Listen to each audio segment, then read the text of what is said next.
Hello भैया, प्रधान बोला था। हाँ भैया, प्रधान है बोली थे। अरे तो भैया एक ठो काम रहा। हाँ हाँ बताओ भैया। अरे तो जैसे हम एक गांव गए ना, बुलेट खरीदे के, जैसे बुलेट के बहुत शौकीनी है ना थोड़ा। हाँ हाँ हाँ हाँ।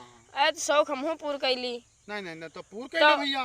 गए ना गांव बुलेट ही रहे। हाँ। तो देखा है हमारे पसंद ना आया। अच्छा अच्छा अच्छा अच्छा। तो तोहा बुलेटिया हमें पसंद है। हाँ हाँ तो भट भट भट भट बढ़िया चल था, वो हमें पसंद है। हाँ हाँ हाँ। तो कुछ दाम वारे का खरीदे रहा। तो खरीद लो भैया। हाँ तो और का, वो हमारे मौजे का आदमी हो, खरीद लो बुलेटवा। जाने हो नहीं, बात यह में रही हाँ कि हमरो बहुत शौकियान रहन। हाँ हाँ तो वो हम भैया चले गए नवा एजेंसी में, किस्त पर खरीद लीन हाँ हाँ बुलेटवा। हाँ। अब का है ना, किस्तिया भरत भरत यार बिल्कुल हमारे टिंडा फाटा जाता है। हाँ वो तो है। हाँ तो तू जौन दिया तो हम ले ले, अभी बात नहीं। चलो ठीक है प्रधान जी। हाँ और भैया हो, गोला तमाशा बहुत कायदे से जाएगा, नहीं तो टिंडा फाट।